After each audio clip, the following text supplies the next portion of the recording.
Nigeria's energy crisis is a complex and long-standing issue. Despite being Africa's largest oil producer and having some of the world's largest deposits of coal, oil, and gas, only 45% of the nation's population is connected to the energy grid. The country faces significant power supply difficulties, with an estimated 85% of households experiencing power outages, and some areas even going without power for several days at a time. The energy crisis has severe implications for Nigeria's economy, particularly in agriculture, industrial, and also mining sectors. Businesses and households are forced to rely on diesel generators, which are expensive and polluting. Now, several factors contribute to Nigeria's energy crisis. Some of these factors include inadequate infrastructure, where the country's transmission network is outdated and unable to carry additional power loading, leading to frequent breakouts or breakdowns. We also have corruption and mismanagement, where corruption and mismanagement have plagued the nation's energy sector, hindering efforts to develop and maintain infrastructure. There's also an over-reliance on fossil fuel, where Nigeria's energy sector is heavily dependent on fossil fuels, which contribute to greenhouse gas emissions and exacerbated climate change. Now, joining me on the program this evening to discuss this are three amazing gentlemen. Two, of course, are joining me live in the studio. Idowu Oyebanjo is the Managing Director of Idfon Power Engineering Consultants. He joins me live in the studio. I also have George Etomi, is the founder of George Etomi and Partners. He joins virtually from Lagos. And of course, in the studio also is Chapp-Jumbo, is a public affairs analyst who also joins live in the studio. Gentlemen, thank you for your time. Thank you, Dabo. Let me start off with you, Mr. Oyebanjo. I mean, looking at 2024 and the power outlook generally for Nigerians, both at home and even businesses, and looking at some of the reforms that we saw happen in the course of the year, how did it pan out for you? Any takeaways? Well, in 2024, the year we are reviewing the impact of the power sector, the Electricity Act, signed by President Bola Ahmed Tinubu on Friday, 9th of June 2023, was amended early in the year to accommodate the host communities. So they should be given 5% of earnings of the players in their area. So that's good for the communities, it's good for the environment. Then we had this tariff hike on the 3rd of April 2024, which affected a lot of sectors and a lot of people, the entire nation. And then grid collapses that went on and on. Not the highest in number that we have had in recent past, but obviously an alarming rate because they happen too frequently. So some of these were the high points of the year in terms of the power sector. However, the power sector is moving towards the decentralized system, which is good, with the states having their electricity markets being established. Let me move to, of course, Chapp-Jumbo on this one. For you, 2024, the performance, of the power sector, we are looking at, of course, at the various players there, from discos to gencos, even to the federal government and all, in their ambition to ensure that Nigerians enjoy steady power. Was their performance optimal? Okay. I mean, last year, 2024, we had the band A, drama everywhere. I mean, some of us made some comic out of it, where are you on band A, you're not on band A. But that was, something really big last year, and it didn't go down well with many people, and as I'm not sure, the issue I had with the band A and no band A and band B was the fact that I didn't think the discos sort of, had proper stakeholder engagement, with the people before they moved. Is it in terms of the pricing or in terms of delivery? In terms of what it entails, so you wake up one morning, your area is on band A. Nobody sent you a letter Nobody informed you how that was going to change. You know, there was no proper education to the people on the importance, you know. So I was in a community, my area, community meeting, and everybody comes. We were just, you know, talking about the issue of Band A. It was even hard to speak because at that point in time, even the DISCO had not done enough, you know, job to educate the people on why and, you know, how you're going to even manage it, and the issue of energy management and all of that would have been. So that was one of the lapses for me, if you look at it from the side of the DISCOs, you know, which of course I shared with many of them offline when we meet in many of these events last year. But yeah, we also saw, you know, consistent power, partially, unlike 2023, compared to previous years. That was really good, but I'm so sad that we still did not get rid of grid collapse. You know, grid collapse still continued. We had about 12 of them the whole of last year. And the sad thing for it was, even at the times when this grid collapsed and all the issues, we didn't see government, you know, hold somebody responsible in a way, you know. We didn't see government come forward, you know, even at the time where some of the grid collapsed, we didn't even understand what happened, or we know some were vandalism and all of that, but... So basically for you, you feel that there was no shake-up within that sector? There was no shake-up, you know, and that wasn't good. The people didn't see action, you know, on the side of the government. When this thing continues, you know, you need to hold some people responsible. I didn't see anybody, you know, held responsible for those grid collapse. So how would you rate the Minister of Power's performance, Honorable Adelebu? The Minister of Power, I think he's catching up already. Is he? He's catching up little by little, but I would feel like at the first instance, if we had put someone who was highly, you know, technical enough on the issue of power as Minister of Power, it's like when you want to pick a doctor. You don't go and pick someone who studied something close to medicine. You have to pick a doctor. When we are going to play the World Cup, we pick our best 11. We don't pick somebody that is close. Our best 11 we put forward. The issue of power, as at today, we need to make sure we are putting somebody there who has that knowledge at the 100% to the issue, so that those people in the civil service, all of that, they won't come or in the civil service, in the Ministry of Power, they won't come and tell you what is not. But I mean, looking at what Mr. Adelebu has done so far, I mean, one of the reasons why the president probably did not, you know, put him out like other ministers when he did the shake-up of the cabinet, is the fact that, of course, we see that he's catching up, we're seeing some little progress here and there.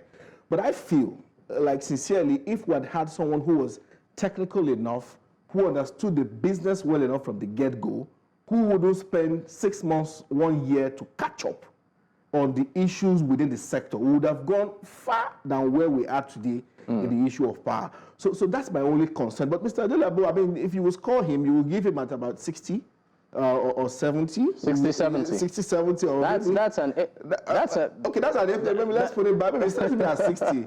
Let's not make the guy look so bad. You know, but he is trying. The point I'm trying to make, however, is if the person we put there in the first instance, if we look at the issue of merits and we look at the technicalities of the knowledge or the expertise we need to man the Ministry of Power, if we had put someone who tick all those boxes, I mean, Mr. Adelebu was an ex-deputy CBN banker. He has extensive financial background. So, I mean, you can imagine the catch-up he was doing at the first instance. So, that's my own score for maybe a 60. I'll leave it at a 60 for Mr. Adelebu. All right. So, he has more ground to catch up on. All right. Let me bring in George Etomi, who, of course, joins us virtually into the conversation. George, it's great to have you. For you so far, particularly when it comes to the performance of DISCOs and GENCOs, in 2024, did they perform up to par? Well, good evening again, and Happy New Year to the gentleman in the studio with you. We need to understand the dynamics in the power sector, and the privatization has enabled us see how disaggregated that sector is. So that way you can properly apportion where weaknesses and strengths lie. Now, the value chain for most of the power we receive from the thermal plants starts with gas supply. Then from gas, you then go to generation, and after generation, it's transmitted, and then from there to the DISCOs for ultimate distribution. Now, the fundamentals of the sector have a problem, and that is, one, there isn't sufficient gas to supply the generating companies. And most of the times you hear about subsidy in the sector, it actually addresses debts owed to the gas suppliers by the GenCos. And that is because there isn't sufficient liquidity in the system to account to pay for that gas. And don't forget, those gas suppliers have alternative ways of disposing of their gas. They can export it to earn foreign exchange. They are forced, as it were, to supply the domestic market, and yet are not made whole for it. So you have that problem. So from time to time, they remind the system that you're owing us. And when they cut off supply to the GenCos, it means the GenCos cannot generate, the grid cannot transmit, it collapses. That's one reason for grid collapses. Then you leave that, you go to the generating companies themselves. I was called the GenCos a passmark because the installed generating capacity in Nigeria is around about 13,000 megawatts. And this is in contrast to what they're able they are allowed to sell onto the grid, which is roughly 5,000 at its optimum. So it means we have idle generating capacity. 13,000 is not like humongous, but given where we are today, it can go a long way to make a difference if all that power can be evacuated. So now then that brings us to the grid. We can see now clearly, and that's why this whole privatization thing has sort of opened up where the strengths and weaknesses lie, that the guy who transports the power, which is the TCN, is struggling with infrastructure issues. A lot of the infrastructure is very old. Then there is sabotage, as we've discussed. And the irony of the transmission is that when there's excess power, it collapses. When there's too little, it collapses. So there's this delicate balance that it must have so that you don't have the sort of disturbance that can plunge the system into collapsing. And sadly, that guy is still 100% government. During the privatization, the original idea was that it would be contracted to a management company to bring what you might call private sector discipline into its operations. But we have not seen that since privatization. And then we leave that now to the distribution companies. Now, I always say something about the distribution companies. The only way they make money is if they give you power. So when people jump at the distribution companies to say, oh, you're not giving us power, you're not giving us power, they are constrained by these factors that I just mentioned. Don't forget, this entire market is contract-based. So the distribution companies pay for the power that they are supplied. It's not for free. And if they are unable to collect to pay back, they owe the system. If it gets very bad, they can be taken over. And we've seen 6 discos collapse since privatization, taken over by creditors. So they too, it is in their interest to ensure that power gets ultimately to the end user. Now, I take the point, I believe, I forget, one of the gentlemen raised about communication with consumers. I entirely agree with him. That is not a technical issue. That is just a customer issue. If you are going to move customers from one bank to the other, please let them know. If you are going to do whatever is going to inconvenience a customer who pays you, please let him know. There is absolutely no excuse, because at times we still have the vestiges of that monopoly where you feel because the customer has no choice, you can do whatever you like. But if you drill down, the reason they cannot give you power is because they just don't have the power to give to you. And let me just end this segment with addressing the issue of the tariff increase. Again, the discos did not raise the tariffs. Don't forget we have a regulator now.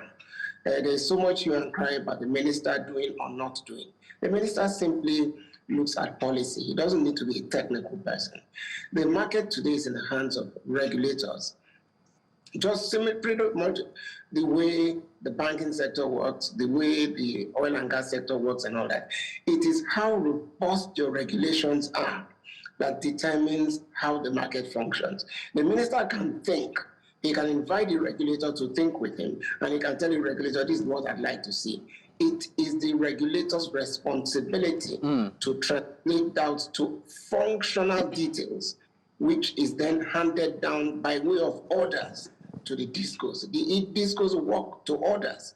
So it is important to understand how these mechanics work. Now, I'm sorry, of course, George, I know you have quite a number of things to say, but let me just allow you stop there for now and bring the conversation back to the studio. We're going to you, Mr. Oyebanjo. Now, George did highlight a couple of issues. You might, if at all, choose to react to some of them, but I would want to stay on the grid collapse for now. We know that part of there was a press briefing where the minister did highlight that some of the challenges that the sector is facing is obsolete infrastructure. He also talked about liquidity. So I would like you to speak from a technical standpoint on this issue of grid collapse. You see, it's shameful and disgraceful that in 2024 we still have the grid collapsing. And from a technical point of view, I have studied the Nigerian power system properly, significantly, and there is no hope other than the decentralization of the power sector, of the power system, which has been done by the implementation of the Electricity Act. So full attention has to be given to the correct implementation of the Electricity Act. Because if you don't implement the Electricity Act correctly, you will still not get electricity. This is where meritocracy comes in. You see, Nigeria is in the 1920s UK and US electricity level. That's where we are. 1920s? Yeah, we're so far behind because you have just about 3,500 for a population of going to 230 million from recent statistics. So that's absurd. Now, at that level, you can't just put just Ernie, Dick, and Harry in charge. If it's in the UK, they have stable electricity for more than 85 years now, uninterrupted. US the same. So anybody can do. But at the level Nigeria is, you need meritocracy a lot. A lot. Otherwise, you can't think enough, fast enough to cope with the problem. So that's number one. In every part of the governance structure of the Nigerian electricity supply industry, you must have meritocracy. You must implement the Electricity Act, which simply means all states, about 9 of them have done so far, as of yesterday. But 8 states, 8 to 9 states have established their regulatory commission. So you encourage the rest to do the same. Like I said, it's governance structure. George Etomi also spoke about the TCN. The Electricity Act clearly requires that as of September of last year, 2024, there should be an unbundling of TCN into the transmission system provider, TSP, and the independent system operator. It didn't happen. The same Electricity Act, policy side, requires that the Ministry of Power should declare the integrated electricity policy and strategic implementation plan from 18 months from the time of the act being signed, which is December 2024. That hasn't happened. Now, for investors, they are watching. Once they don't see these things that are enshrined in the law happen, they will be reluctant into coming into the power sector. And when you implement an independent system operator, this is what should be happening to avoid grid collapse. They have to implement the grid code fully. They have to be independent. And also, they have to do system planning. You don't just put infrastructure anywhere. You do what we call power system studies and make sure that infrastructures are based on needs. So I'll tell you where they affect things. You see, if you go and put transmission substations, distribution substations, in places where you don't have humans, consumers, there are no industry, and you put them there, so you have what you call lightly loaded electricity network. So what happens in the night or at some point is what we call Ferranti effect. The voltage of the network will rise it will go and destroy the lines, and then you have grid collapse. So those who have put transformers and substations in their backyard because they were in position, what they have inadvertently done for Nigeria, and for themselves, by the way, is to continue to cause grid collapse. Now, it takes somebody who is totally and fully knowledgeable about power systems to understand that that's why you're having grid collapse, especially from the northern region. And so you have to do something about it. Okay, and I mean, because we know that there are also issues of vandalization, which has also been mentioned, aside, you know, obsolete infrastructure. And you've also come in to say that lack of also, will I call it intellectual, you know, articulation and also the right skill is also deficit. But the role of vandalism too, I would like you to speak on that. How much of an impact do you think this is having? Significant. If you look at the number of collapses we have had in 2024, year under review, quite a lot of times they vandalize the towers. And you know why? It has become business. If you see how much was published for the repair of a tower, every time they vandalize it, then you start to wonder whether someone who is suffering from the economic realities will not go and cause this to happen. So banditry, vandals, they go to power assets and they destroy them. But to repair these assets costs a lot of money. A lot of money. So that's one area to look at. So you can look at, are you talking of sabotage? You know, is that an internal operation? Let me tell you, how can you say that we cannot man our transmission towers? Some of these are located in the most difficult terrains you can imagine. You know, there are equipment, sophisticated technologies that can be used to prevent people from getting to near 30 or 100 kilometers of those lines. Really? I know of someone who came from the UK with his equipment and everything and introduced it to all departments in this country, all relevant departments, and nobody took. The young man was almost crying because he invested a lot trying to come and put something I believe will have worked in Nigeria because we protecting the equipment will have protected you will have seen anybody going close 100 kilometers away or 30 kilometers away, but they refused. Okay, let me leave you for a moment, Oyebanjo, and let me go, of course, to wisdom on this one. Looking at it from a political standpoint, you just gave a very typical example of how someone, you know, brought in an equipment that could protect, you know, our power infrastructure, saving the government, you know, billions of naira, if not dollars, you know, in repairs due to vandalism. That brings me to the issue of willpower and the popular saying of the cabal, you know, within the sector. That cabal that seems very untouchable. I'd like you to speak on that. You see, the issue of power is so critical that if we don't fix it, our economy will not even thrive, because every business needs power to exist. So that's how important it is. So we have to watch it very closely. But I'm happy that the Electricity Act, as we decentralize to the states, yes, as you said, about 8 states, you know, have established their market. As these states begin to do this, they should put all of this into consideration. You know, all of the issues we've had at the national level.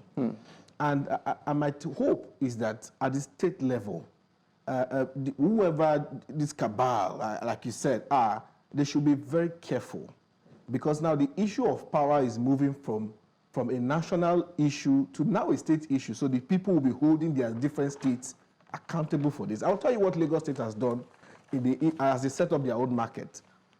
This part of their policy, a unit was set up, we call the Power Enforcement Unit. What that unit is doing is to address this issue of vandalism. You know, they are going to be the one to, you know, watch these infrastructures. They're going to be the ones to man them to make sure that they avoid the issue of vandalism. It's part of the policy that they have put together.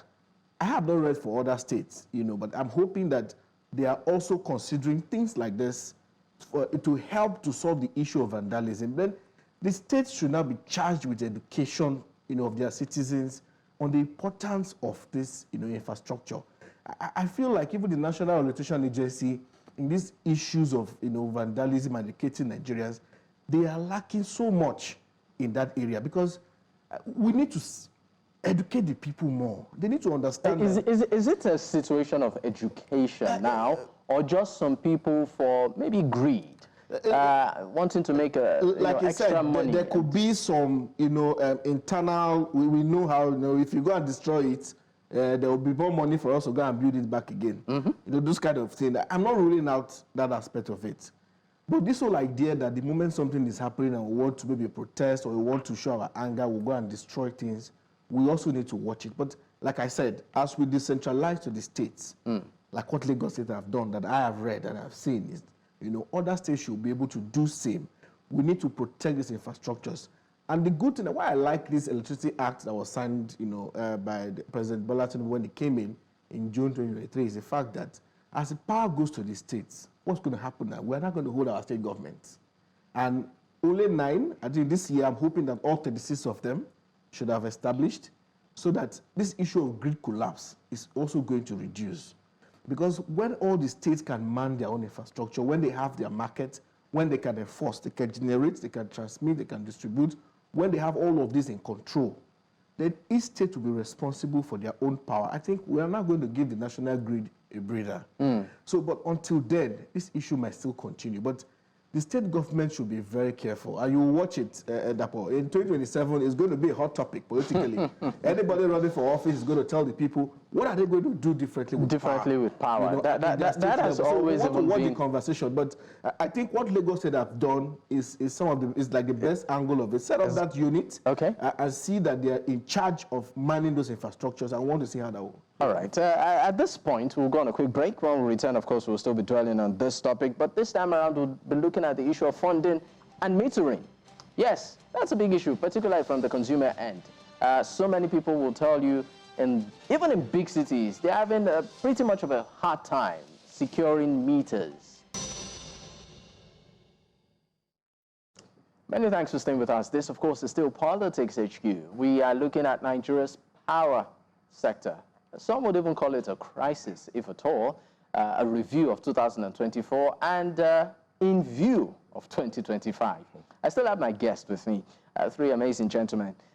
Of course, 2 are in the studio with me and 1 is joining me virtually. Let me go to my virtual guest, George Etomi, on this one. George, thank you for staying with me. Now, let's talk about funding and also metering. But let's start off with funding first, because the Minister of Power did say that one major issue that the sector lacks is funding from institutions willing to put down money, to seeking investors who believe so much in the sector to also want to stake their money. He has highlighted funding as a major challenge.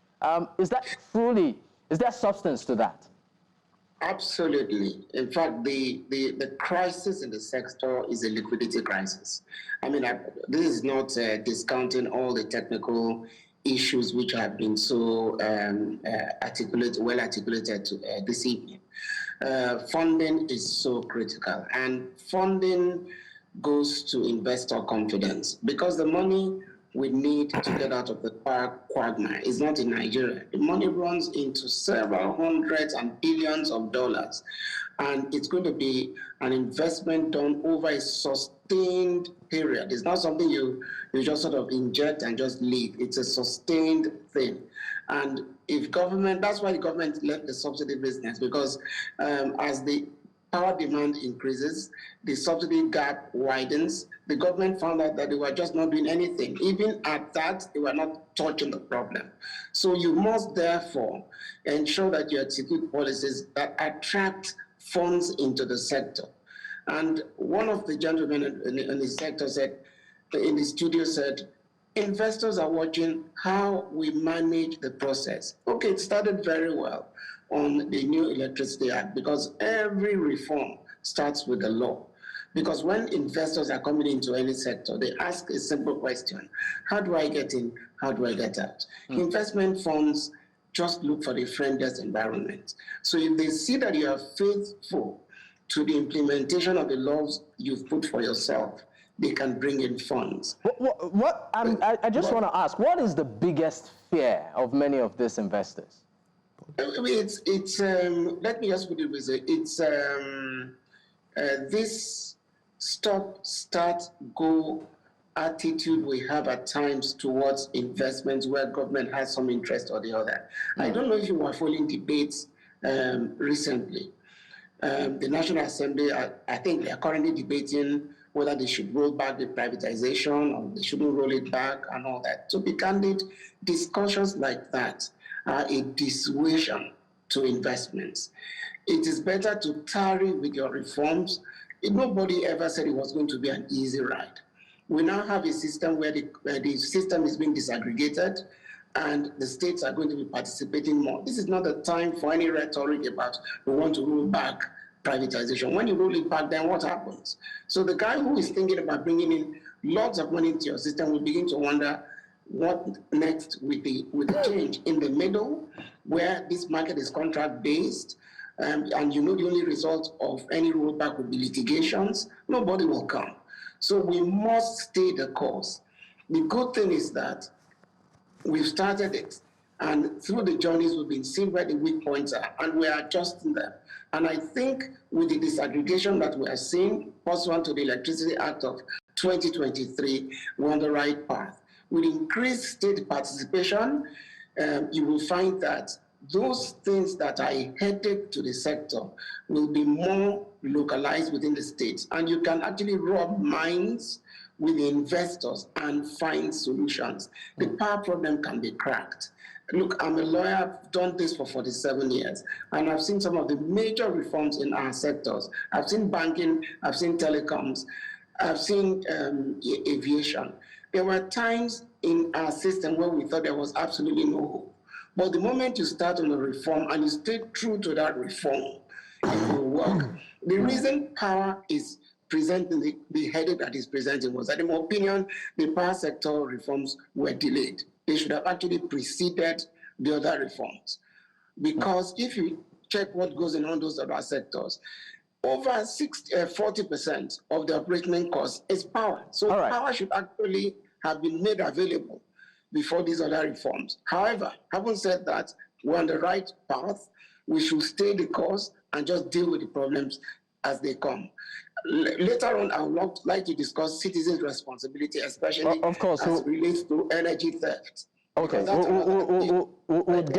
we'll also get to that, because we know that as much as the government and stakeholders and businessmen in that sector have a role to play, I mean, the end users, which of course is private citizens like you and I, we also have a pivotal role in all of this. And energy theft has been a critical factor, you know, in all of that. But thank you so much. Let me bring it back to the studio and go to Mr. Oyebanjo on this one. Now, let's talk about metering, which is another key or major issue here, particularly for the end users. Some, even in big cities, will tell you getting meters is a Herculean. And then we see price changes, indiscriminate price changes, you know, within a short space of time. So my question to you is this: why does this seem to be a hurdle?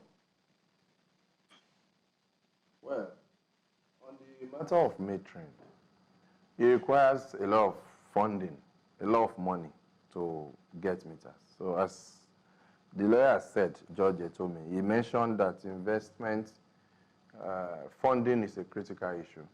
So you need money. And when you bring in this finance to get meter, you need to find out how to recoup your investment.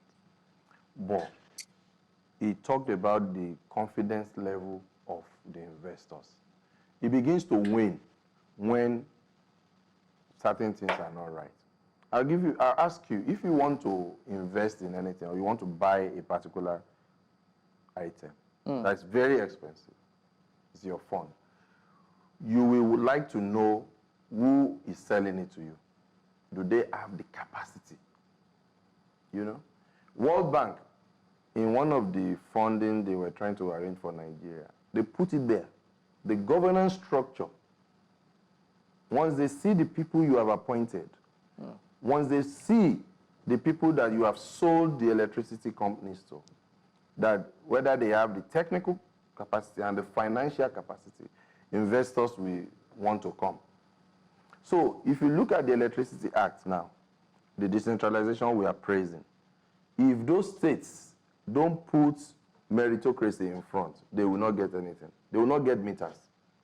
But if they put meritocracy in place, there will be funding available to come and invest, because the investors know that the people you have put there, they're the right people. The investors know that the policies they have churned out are the right policies, and that these policies will enable them to get out their money, as George said, whenever they want to, and they will bring it in, and they will stay. Power business is a long-term business. So the metering, if Nigeria in the last 11 years, realizes that, look, we have not made any much progress, why have they not put metering as a must? 100%, meter all customers. Meter. I know it takes time, but you should do it progressively. If we have started based on the rules given to the distribution companies from the beginning, they would have metered all the consumers. There was Cap-My, before Cap-My, there was something else, then there was MAP, and now there's another one, and it's endless. Where we have paid for meters, we have not seen the meters we paid, some of us, under Cap-Me. And they have brought, and before Cap-Me, there was one. And now after Cap-Me, there is the meter asset provider. Now they have canceled those ones. The government is trying to procure meters. So when investors see this kind of forth and back, as George also put it, they are scared. I mean, just to follow up to that, I mean, there also talks about, I know that in the course, of your conversation, you talked about having the right technical people, technical skills, in the sector. And there are talks around some discos being, will I use the word acquired right now, if at all? George, I think George will be able to tell us about that. George, would you like to speak on that? There are talks around some discos that, may be taken over. Should Nigerians be worried? Idowu mentioned, we saw that. We saw that in the sector. That's why I'm trying to correct a misconception as though there is no control over what discos do. There are contracts in place. You buy power, you must pay for it. If you're unable to pay for it, something will give. And that market alignment has been in place for the last 2 or 3 years. And the consequence has been that about 5 or so discos have seen change of ownership. They were likely taken over by the banks that were indebted to. Because it's a complex arrangement, it's a conversation for another day. But there is that market discipline that we have today. And by the way, the discos don't keep the money. There is an escrow, all the funds from the sector are escrowed.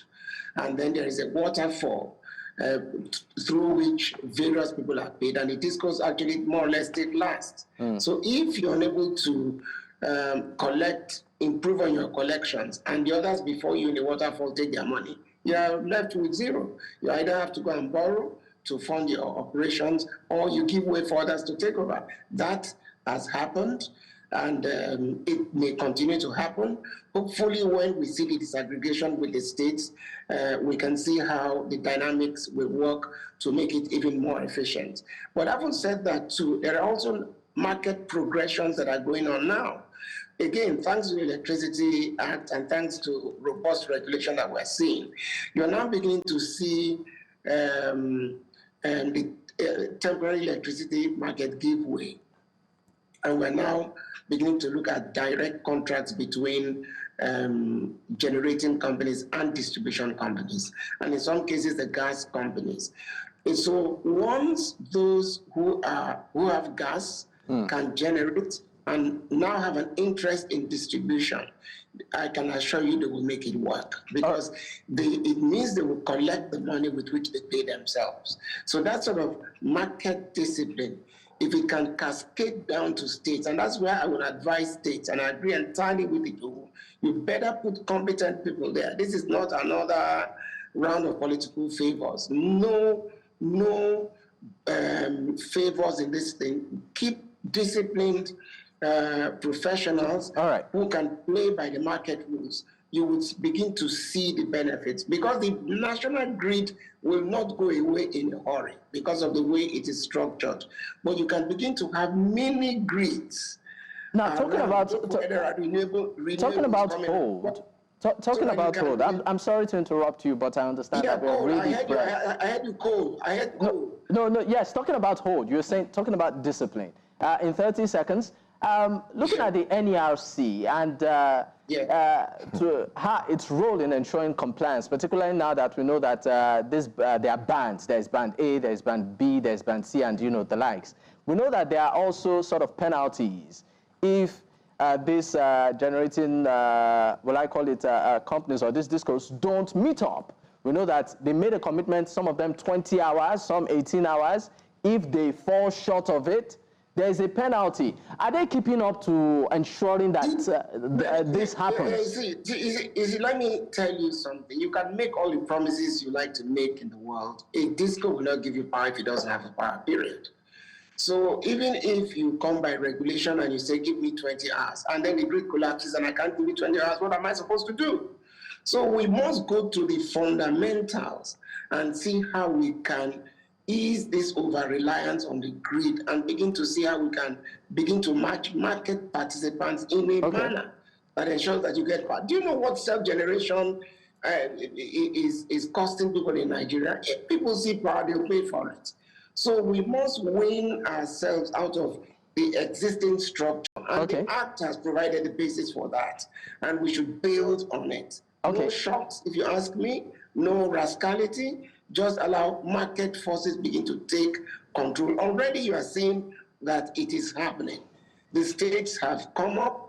They have taken whatever belongs to them. Some of them are going to even look for sources to generate their own power, which they can input directly into the distribution companies they are working with, bypassing the grid. Yes, it requires some infrastructure funds and co. But if the investor sees the end, that in the end he will make some money, he will put his money. Okay, but Barrister George, just quickly so that I can allow others talk. In 30 seconds, you talked about the role of citizens, particularly energy theft. I would appreciate it if you can address this in 30 seconds so I can take the final comments from the guest in the studio. 30 seconds, sir. Yeah, I'm sure your guests know themselves that energy theft, because power was given as a social service in the beginning, there's this entitlement mentality amongst many Nigerians.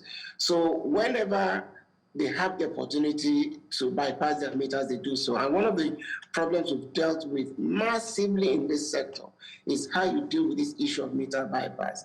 Yeah, some people are using technology to fight it, but it's still a major challenge. So there's a lot of customer, education that needs to be done, because it is simply just to let them understand that any time you do something to destabilize supply, you are ultimately going to affect everybody else. So that cable you cut or that meter you bypass distorts the overall system and ultimately throws everybody into darkness. So there's a need for us to, it's one thing to ask government to do stuff for you. It's another thing as a citizen to do what you need to do. All right. Pay for what you consume. All right. Let me come back to the studio. Wisdom, your final thoughts. Well, power costs Nigerians a lot. A lot of businesses spend a lot on self-generation. If we see the power, we'll pay. However, what is the guarantee that we'll see the power? So some things I want to see play out this. I mean, they've hit the nail on the head on the different points made already, so I won't go over it again. But this year, we want to see more states establish their own in the policy and market. We want to see more of that happen. We want to see the state leverage renewable energy sources. A chapter in the Nigerian Electricity Act was, dedicated to renewable energy, and it spoke a lot around how we can use renewable energy sources, as part of in our energy mix. I want to see a lot of states do that. Let them go and learn from people like NACO in Jos, the Bonny Utility Company in Rivers State, and see how they've been able to use some of this, other sources. So I want to see the state also leverage some of that. That's why this market at the state level is very important. I also want to see improve customer engagement, especially from the DISCO. The DISCOs should put in more effort into customer engagement. You said you had a personal experience. Yes, I have a personal experience because I don't want to mention names, but some of them are really bad, very, very bad. They don't even know how to engage the customers, how to resolve the issues. So it's creating more problems for them. So I want to see the DISCOs do more work, in that whole sense of it. And as the states decentralize, like everybody has said, I want to emphasize that one very important. Let us not use, some of these agencies we're going to be creating, for political gains. We need to watch who we are putting in there. We need to look at their credentials because it's important for investors. And that goes back again to say there needs to be policy consistency. Investors will not bring money. One of the major issues that they have all said is that investors will say some level of consistency, and that's why they are not coming in. So the states must learn from this and ensure that they are keeping up with the consistency in their policies as they go on. We want to see that credibility in them and all of that. So there's a lot we want to see play out this year. Time will not permit us to touch all of those points, but I think this year I want to see that power improves even much better. If businesses can save all the money they use in self-generating their own power, then we even employ more people. Exactly. Then unemployment rates may even drop. And then you have small businesses to be able to pick it up. The barber at the corner will have some level of confidence. Yeah, some confidence to even do more. So let me take, of course, Mr. Oyebanjo's thoughts on this, particularly your projections 2025 this year, what you hope to see. How do we get it right? Wow, that's massive. But I will implore the citizens to take more active interest in the matters of electricity supply through their state government, not because it has been devolved to the state government. That's one. We cannot stop talking about the Electricity Act because this is the only way out, by my estimation, for Nigeria. So no attempt should be made to scuttle it in any form. The states should seek the opportunity and get their power markets. So that's one. There is no protection philosophy, sadly, in this country. So protection, system protection, is one of the most significant reasons why a power system will be stable. There is almost next to zero protection of equipment, and that's a technical side of things. The most technical part of power system is system protection, and it's lacking. So if you have system protection, grid collapse cannot happen because when there is a problem in one area, you will localize it. There will be adequate protection. So I'm looking forward to adequate protection, protection philosophy, standardization of the network, and I'm looking out also for investments. Investments in metering, in SCADA, in centralized data management systems. Because if you don't have data, data is life. If you don't have data of your network, you can actually not control that network. Investments in generation, transmission, metering, as you have said, all of this should become up.